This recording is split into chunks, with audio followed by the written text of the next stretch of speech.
Naš prijatelj Nikola Draganić je poželeo da na području Guče i Čačka, baš sa nama, obeleži svojih četvrt veka bavljenja japanskim prepelicama i deceniju proizvodnje hobi inkubatora. U selu Dragačica razgovor smo započeli u radionici Bogdana Đurovića, našim podsjećanjem da uz spomenuto postoji i još jedan jubilej, 5 godina od Nikolinog prvog gostovanja u našem studiju.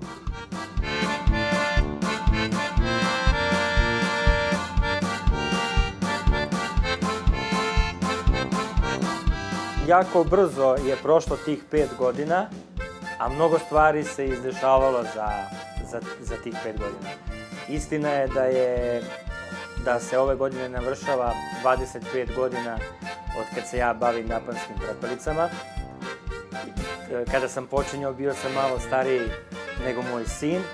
Evo ja sad hoću njega da uvedem u posao mnogo mlađeg nego što sam ja bio. I ja ću ovom prilikom odmah na početku da vam kažem da sam odvojio, neka bude simbolično, 25 prepelica sa sve kavezom, da poklonim nekome od vaših gledalaca, tako da uvek ima sveža, lekovita jaja za sebe i za svoju porodicu. Vama sam doneo jedan naš novi proizvod, a to je čarobni napitak. To mi ne prodajemo, to pravimo samo za posebne prijatelje i poklon za posebne goste, što se kaže. Nikola, hvala u ime celog Agro TV-a i naravno emisije Agro popodne sada, da samo gledalcima kažemo da se ovaj poklon odnosi na one koji se prvi budu javili u premijernom izdanju emisije Agro popodne, subotom od 16 časova i to na broj 069 1999 069. Tako je, prvi ko se bude javio dobit će pticu. Simboličnih 25 japanskih prepelica u kavezu sa opremom, pratećem i tako da. Sa pratećem opremom. E sada drugi deo ove priče jesu inkubatori koji su, sećam se, pre 5 godina bili onako priča stidljiva, rekao bih, sa jednim neobičnim početkom. To je sve otišlo, ja bih rekao, prilično daleko. I evo sad oko nas ovde inkubatori na sve strane, je li moguće da je to tolika tražnja i potražnja za inkubatorima? Pa jeste, ja mislim da su i te prepelice i moja predavanja o živini, o prepelicama i o autohtonim rasama kokoška doprinali da ljudi malo, što se kaže, svest, dopre do njihove svesti, koliko su u stvari zahvalne ti inkubatori i šta je to što sve ljudi mogu da rade sa tim inkubatorima, da proizvode i gusku, i patku, i prepelicu, i kokošku i tako dalje. Previše je hibrida, hibridnog kukuruza, previše pesticida, kokoške se slabo raskocavaju i onda ljudi hteli ne hteli na veštački način izvode piliće. Dakle, inkubatori su praktično namenjeni za, ajde, neću da kažem hobiste, ali za ljude koji se onako u manjoj meri bave živinarstvom ili u nekoj osrednjoj meri, što bi se reklo. Dakle, nije za neku ekstremno veliku proizvodnju, ali sasvim dovoljno, ja bih rekao, za jedno gazdinstvo da od toga na kraju krajeva može i da ostvaruje neki prihod. Tako je, baš ste lepo rekli, ovo su baš hobi varijanta inkubatori za kućnu upotrebu, ovo su ti manji, ima i malo većih i to je za domaćinstvo da može za sebe da proizvede piliće, eventualno neko pile da proda i to je to. Koji je kapacitet? Evo da malo kažemo o inkubatorima nešto. Ovo oko nas što vidite sada, to je za 56 kokošijih jaja. Mi, kažem, mnogo se i reklamiramo, mnogi već znaju za nas. Već 10 godina, preko 10 godina proizvodimo inkubatore, ali što vi kažete u poslednjih 5 godina, odnosno u poslednjih par godina smo dosta uozbiljili priču. Dosta ljudi je prošlo kroz naše obuke, predavanja, ljudi koji su zahvalni, to ide od usta do usta, što se kaže, tako da je potražnja za inkubatorima sve veća i veća. Možda je toj povećanoj tražnji za inkubatorima Nikole Draganića doprineo i njegov poklon inkubatoru u obliku torte, emisiji Naše dobro za njeno 100. izdanje u vreme pandemije koronavirusa pre 3,5 godine. Kako god, u posao proizvodnje inkubatora sada su uključeni vrhunski majstori i radionici iz okoline Guče i Čačka. U jednoj od njih, stolara Milana Živkovića iz Prislonice, ispratili smo deo procesa. U radionici Lepo drvo sve počinje od rezanja trupaca.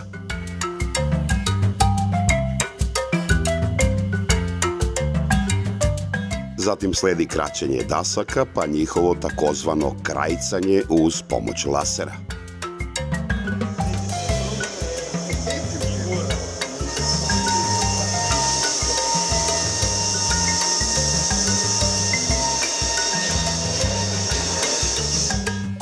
Sljedeća faza u procesu proizvodnje je ravnanje dasaka. Posle nje sledi priprema letvica za kasniju izradu dve vrste ramova, sa ili bez mrežice.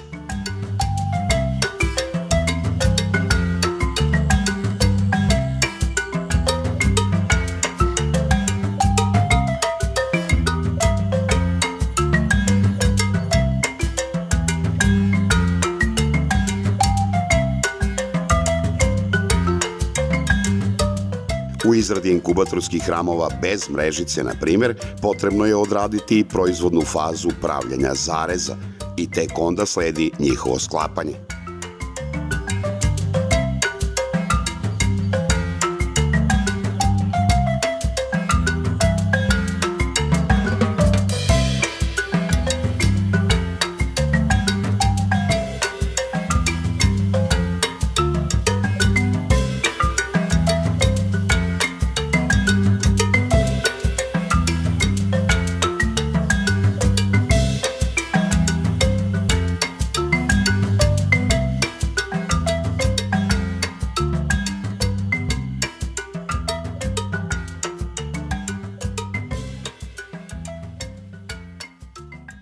Plan Nikole Draganića je da sa svojim inkubatorima krene i u osvajanje inostranog tržišta. Zbog toga je uključivanje većeg broja ljudi u proizvodnji po njemu neophodnost.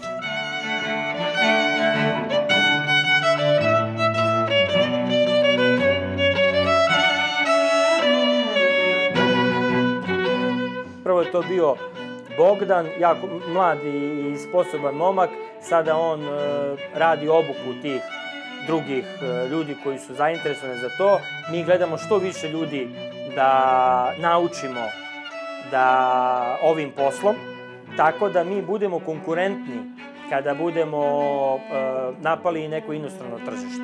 Glavno je ovdje kod mene, mislim, taj glavni deo posla. Završni, da kažemo, finale. Da. Koliko traje, Bogdane, sklapanje jednog inkubatora? Koliko vremenski? Pa jednog inkubatora negdje 4-5 minuta. Jednog inkubatora da se sklopi, da dođe u fazu kao sad što je ovaj. Poslije ima farbanje, ima staklo, grejač, ali sve skupa 15 minuta treba da bude ceo gotov inkubator. Dakle, ovo je sad praktično kostur, je li tako? Pa ovo je kostur, da, samo što sad radim. Sada, koliko tebi kao jednom mladom čoveku znači ovakav posao sa inkubatorima, saradnja sa Nikolom? Pa znači mi dosta dugo godina sarađujemo i baš dosta posla za njega sam uradio. Ove godine sam uradio za njega negdje preko 700-800 inkubatora, negdje tako oko 800 inkubatora sam ove godine za njega odradio. A imamo u planu za iduću godinu još da radimo, mislim, još puno više nego što smo radili do sada. Pa smo zato uključili ljude da bi to moglo da postignemo sve. Da li razmišljaš o tome da se možda uključiš i u tu priču? Odnosno konkretnu primjenu inkubatora? Pa to nije. Samo me interesuje da sklapam, da radim to i ja radim taj, mislim, stolar sam po zanimanju i radim taj posao stolarski, to me zanima. Inače u toj priči nisam nešto pokušavao da uđem s prepelicama, pticama, a što se tiče ovog sklapanja i to je moj posao i to me zanima, to drugo ne. Dakle, poljoprivreda ništa? Ne, ništa. stolar i ostaješ pri svom zanimanju. Da. Koliko je Bogdan nepokolebljiv u svojoj nameri da se bavi jedino svojim stolarskim zanatom, još je više Nikola odlučniji u svojim planovima i idejama. Na sva moguća vrata ću pokucati da pomognem našem seljaku, našem poljoprivredniku, da stane država iza nas, da vidimo na koji način država može da pomogne da se što lakše kupi ovaj inkubator. I ja sam napravio jedan projekat koji se zove Zdrava Srbija. Ponudit ću taj projekat. U taj projekat ići će pilot projekat 10.000 inkubatora. Ako bi država bila zainteresovana da otkupi 10.000 inkubatora i da pokloni najugroženijem stanovništvu, to stanovništvo više ne bi moralo da kupuje piletinu, nego bi samo proizvelo piletinu i stavilo u svoj zamrzivač. Počelo bi na kraju samo da se bavi proizvodnjom, da ostvaruje profit. Tako je, da se bavi proizvodnjom. Pa zamislite kada bi mi svakako piletinu uvozimo. Znači ne bi ugrozili nikoga na našem tržištu. A kada bi se otkupilo 10.000 inkubatora, vi dajete posao i onome ko je napravio ovaj šraf, i onome ko je napravio ovu farbu, i svi tim ljudima koje sad imamo oko nas, koji rade za nas, jer sve su to domaći proizvođači. Zamislite kad bi svakom tom čoveku koji ima inkubator dali po 100 prepeličnih jaja. Pa to bi značilo da mi 200 porodica uposlimo da gaje prepelice samo da daju jaja tim ljudima da izležu za svoje potrebe. Samo za sebe, jer neće iz svih 100 jaja izaći 100 pilića. Tu će biti mnogo višak mužjaka. Od tog viška mužjaka moći ćete da pravite paštetu i digla se prašina oko parizera. Na mom sajtu inkubatori.rs moći ćete da nađete recept kako sami da napravite parizer. Nađete recept kako sami da napravite paštetu, bez ikakvih aditiva, bez ikakvih dodataka. I kad svi ti ljudi izležu prepelice, imaju za sebe, za svoju porodicu jaja, a svi znamo, da se ne ponavljam, koliko su lekovita ta jaja. Oni dižu, dobro su za imunitet. A sve bolesti kreću tako što opadne imunitet. Pa eto nam zdrave Srbije. Evo, ja širim ruke, ja sam tu. Dođite da napravimo zajedno nešto, da uradimo nešto dobro za našu državu, za našeg poljoprivrednika. U vezi sa idejom Nikole Draganića razgovarali smo u Guči sa pomoćnikom predsednika opštine Lučani Milijom Milenkovićem. Pitali smo ga da li bi poljoprivrednici mogli da računaju na pomoć opštine prilikom nabavke inkubatora. Naravno, znači mi gledamo da kroz naše subvencije okupimo što veći broj građana sa naše teritorije, da zastupimo što više, da kažem, raznih tih delatnosti i proizvodnje, poljoprivredne do, da kažem, same mehanizacije, da što više ljudi dobije naša sredstva. Nisu, da kažem, to mala sredstva, ove godine samo minimum 55 miliona, prethodnih par godina ukupno je do 200 miliona bilo za ovih 5 godina, tako da to nisu mala sredstva što se tiče naše same opštine za izdvajanje za poljoprivredu. Šta to konkretno znači po gazdinstvu? Koliki je to procenat povraćaja ili kako? Konkretno po jednom gazdinstvu to je do 50% na cenu bez PDV-a, sama direktna subvencija opštine Lučani prema poljoprivrednom gazdinstvu. Znači jedino što treba da građani ispune to je da imaju registrovano poljoprivredno gazdinstvo, da se vode na teritoriji naše opštine i da imaju izmirene poreske obaveze prema lokalnom našoj poreskoj upravi. Želimo kroz razgovore sa našim građanima da vidimo šta je to njima što je potrebno da bi proširili svoju proizvodnju, da bi započeli neku novu proizvodnju na selu. Kao što ste pomenuli Nikolu, to je čovjek koji je ovde došao, da kažem, u Guču, pokrenuo je tu proizvodnju prepelice, tih inkubatora. Nama je naravno to baš zanimljivo i želimo i sa njim da ostvarimo tu saradnju, da mu pomognemo kao lokalna samouprava, da poveća svoju proizvodnju, a naravno i svi ostali koji su zainteresovani za neke nove vidove proizvodnje na poljoprivredi, tu smo da svakoga saslušamo i da im izađemo u susret. Ne znam da li znate, ali otkriću vam ako ne znate da Nikola sprema jedan ozbiljan izvoz inkubatora, upravo ovih o kojima smo pričali, pa eto razloga da, što kažu se, i opština možda uključi u izlazak na svetsko tržište.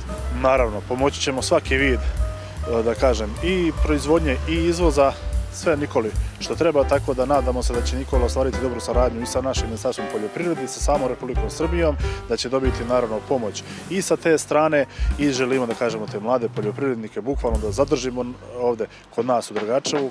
Jedan od tih mlađih je sasvim izvesno i Nikolin sin Marko, trenutno učenik završnog razreda osnovne škole. Šta tebe zanima posebno u ovoj celoj priči tatinoj? Pa prvo ovo oko inkubatora, sklapanje, farbanje, to me ne zanima. Mene više interesuje oko izleganja jaja pilića. Najčešće izležem prepeličija, guščija i pačija jaja i naravno od procenta koji se izlegne ja dobijam par i samim tim ja zarađujem. Oho, znači ti si već neko ko se bavi ozbiljno ovim poslom, ako sam ja razumeo, tako? Tako je, tako. Ja smijem da te pitam kako plaća tata, je li to? Dobro, dobro. Je li to zadovoljavajuće, je li može da Može pomiri i neke bolje. tvoje potrebe i devojke i tako dalje, izlaske? Pokriva. Pokriva, znači isplati se. Naravno. Reci mi šta planiraš za dalje, da upisuješ? A to ni ne razmišljam, Poljoprivrednog radnika. ali verovatno ću nešto vezano za poljoprivredu i da preuzmem posao od oca, da nastavim sa ovim. Bravo, Boga mi, sve čestitke. Ja mislim da Nikola ne treba da brine za svoju budućnost, da ima pravog naslednika u poslu. A Nikola, ako sam dobro razumeo, za sam kraj ove naše priče, iznenađenje još jedno za gledaoce, obzirom da sam ja tebe iznenadio sa ovih 5 godina jubileja od prvog gostovanja, ti si mi rekao da i ti imaš jedno iznenađenje za naše gledaoce upravo za tih 5 godina jubileja od prvog gostovanja, a to je... Pa kakva bi mi to firma, najjača firma inkubatora u Srbiji, jedna od jačih u Evropi bila, kada ne bi i bar jedan inkubator odvojili da poklonimo i njega nekom od vaših gledalaca. Dakle, isto kao i na početku priče za prepelice i kavez, i za inkubator važi oni koji se najbrže jave u subotu u premijernom izdanju emisije od 16 časova na 069-1999-069. Dobit će inkubator i srećno im bilo. Ali ovo nije kraj darivanju i poklonima u ovoj emisiji. Srećno će biti i onima koji pažljivo budu gledali i priču iz Male Plane.